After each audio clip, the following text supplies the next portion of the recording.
Hey man, it's your boy Atlas, and welcome back to another banger. Now, I recently just made a Demon Slayer video, and it should be coming out any day. Did I just catch you on the beach? Hey Chad, am I cooked? Yeah. Hey, it's all good though, because we gonna shake back. Never back down, never what? Never again. We just gotta move a little bit more cautiously. And as you can already tell by the title of the video, today we're talking about a new gen banger. Kaiju number 8. And more specifically, we'll be talking about the series' first arc, which covers episodes 1 through 5. So if you haven't seen those yet, spoiler warnings ahead. And without further ado, it's time to get unhinged.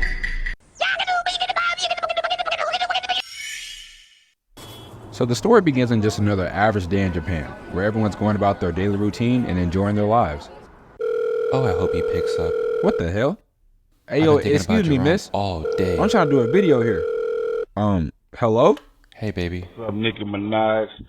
Sitting here fantasizing by laying you on your stomach and tuning that big old red ass up. Wow. And spirit and folding the big old red ass. So romantic. And long digging that pussy till it's squirting and squirting and squirting and squirting. A whole bunch of turbulence. A whole bunch of. Hey yo, if you don't get your freaky ass out my video.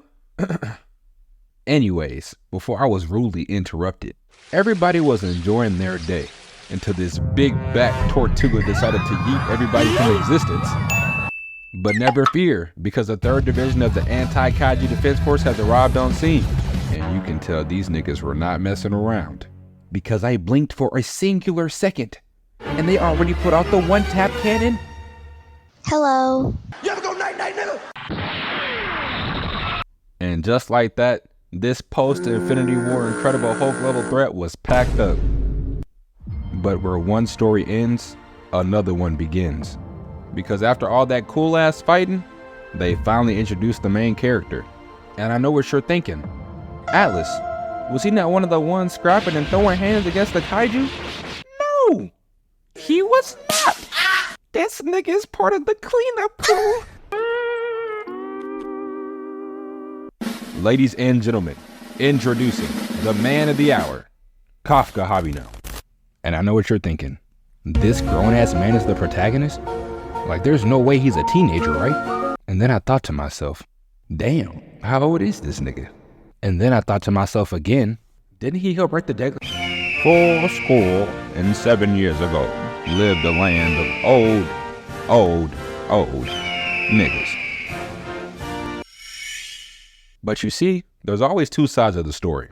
You have the people who kill the kaijus and get all the praise from society, and you have people like Kafka, who clean up the aftermath and go unnoticed. But his role is just as important as anyone else's. And what makes his story interesting is that he never wanted to be just another member of the kaiju cleanup crew. His lifelong dream was to become a member of the Anti-Kaiju Defense Force, alongside of his childhood best friend, Mina Ashido, who just so happens to be captain of the 3rd Division, the same division that he cleans up after.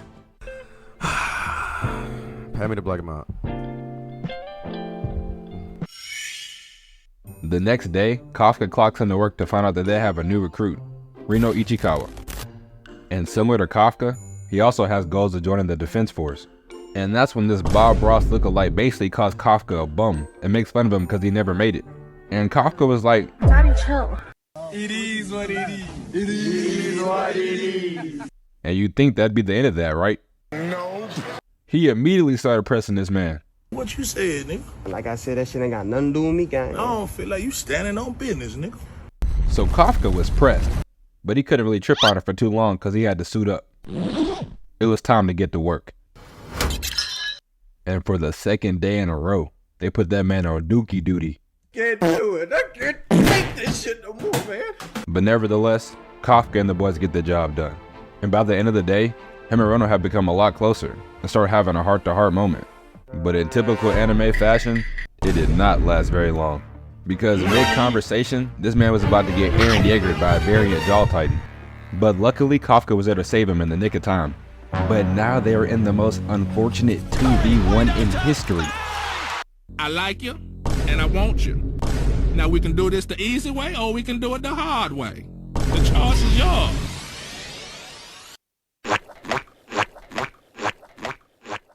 And look at him. You can just tell he was thinking, You know how long I've been waiting for this? Woo, I'm about to make a name for myself here. Round one, fight. so now Kafka is all alone, and all he has to defend himself is this crowbar. And let's be honest, we all know that crowbar ain't finna do nothing. So the best thing he can do is until he figures out a plan. And what might that plan be, you ask? Throwing straight hands. I apologize for my outburst.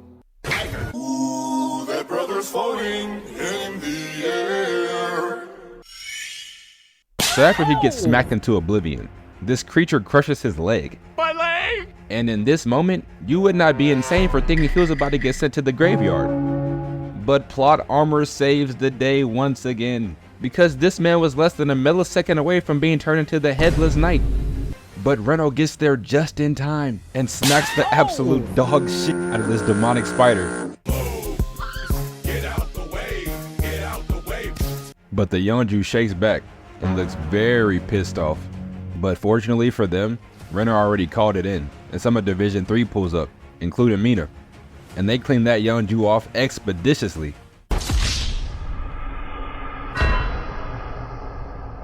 So understandably, Kafka passes the fuck out and wakes up in a hospital bed later that night. Both him and Reno begin to reflect on the day and also express their appreciation for one another. And as they're discussing trying out for the Defense Force again, this Jurassic tampon swan dives down Kafka's throat. And then this nigga starts metamorphosizing into no other than Kaiju number 8, the very first light-skinned demon. But reasonably so, everyone starts freaking the fuck out. 911, what's your emergency? Please help me. Easy, white chocolate. I wouldn't want you.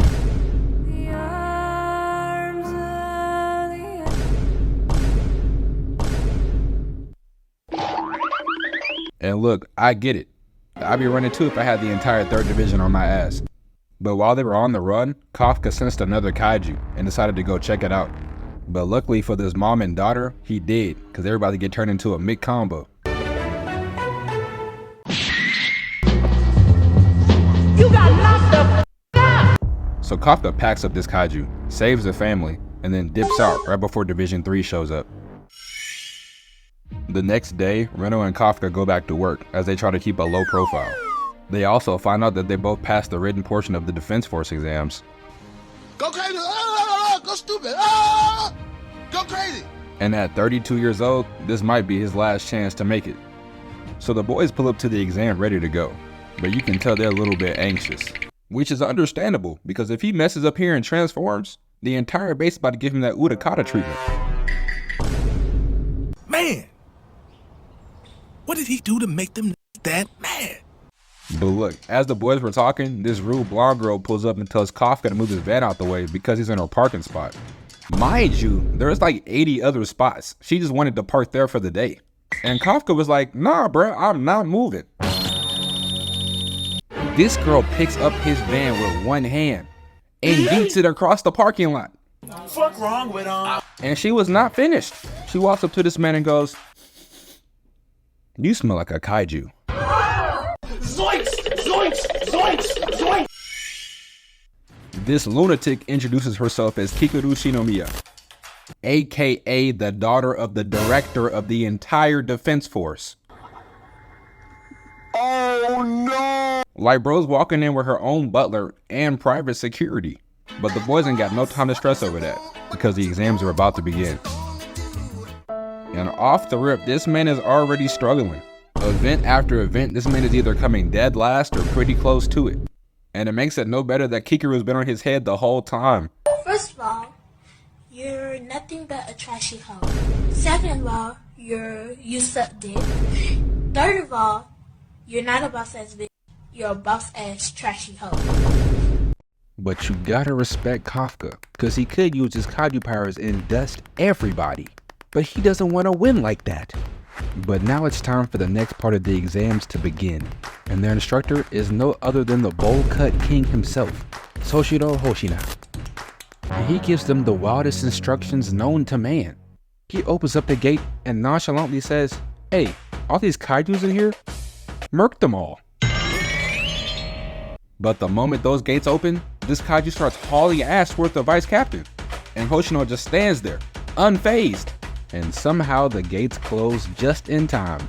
Man, I swear I'll knock you out. You lucky this gate holding me back. But by the way Hoshino was smiling, I think the kaiju's the lucky one here.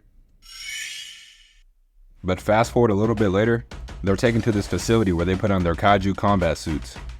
These suits were made from kaiju fibers and molded to their bodies and enhanced their strength and dexterity. Now each person can unlock the suit's potential, which is also known as unleashing its combat power. And for a trained officer, they usually cap out at around 20%. So most of the recruits only unleash about 8 to 15% of the suit's combat power. Now Kikaru, being the prodigy she is, had an unleashed combat power of 46%, which is way above average. And then you have Kafka, who had an unleashed combat power of an astounding 0%. Oh, hell no. But now that everyone's all suited up, it's time to begin. And Kikaru immediately start giving these Jonjus the work. And Kafka has seen enough. He is not gonna let this girl ball out on him like that. This is Spike.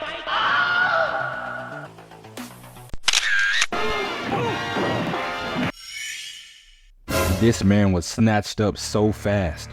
And HQ was about to activate his shield and send him home. But fortunately for him, Kikaru shows up just in time and kills the kaiju. That was a close one. Now this means for the time being, Kafka can continue with the exams. But he does just have a little problem. This man has organ damage and a fractured leg. But Kafka refuses to give in. And with all the strength he has left, and the odds stacked against him, Kafka unleashes 0.01% of his suit's combat power.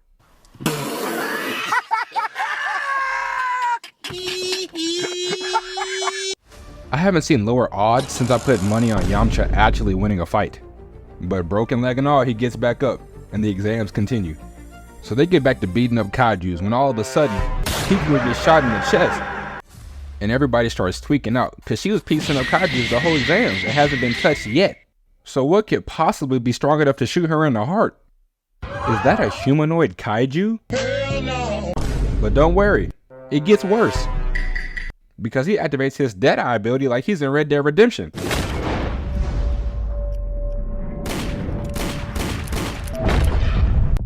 And to make things worse, every kaiju they just killed started to revive. Surprise, shorty. Like they really cannot catch a break. Because now Kikaru is facing off 1v1 with this big ass Honju, and she has no functioning limbs. But right before she was blasted into oblivion, Kafka shows up and turns into his kaiju form. And literally 5 seconds later, he one-taps his Honju. What do you say about his power level? It's over 9,000! What, 9,000? He punched him one time in the knuckle, and all he left was his knees. At least I think those are his knees. But anyways, so Reno pulls up and goes, "Aw man, you done messed up now. You done changed forms in front of another person." Stupid. But Kikaru played it real cool. She said, "Man, I ain't no snitch." So after they made sure Kikaru was all good, Reno and Kafka fled the scene right before the rest of Division 3 showed up. Later that evening, Mina checks on Kafka and Reno in the hospital, still oblivious to the secrets that they're hiding. And speaking of secrets, we then see the humanoid kaiju from the exams listening to the news about what happened earlier that day. And then he turns into a human, as we find out that he's been running with Kafka's old cleanup crew. Huh? We later see the Defense Force graduate ceremony and the 27 recruits who passed, including my boy Kafka, who finally made it. Oh my mama, we lit!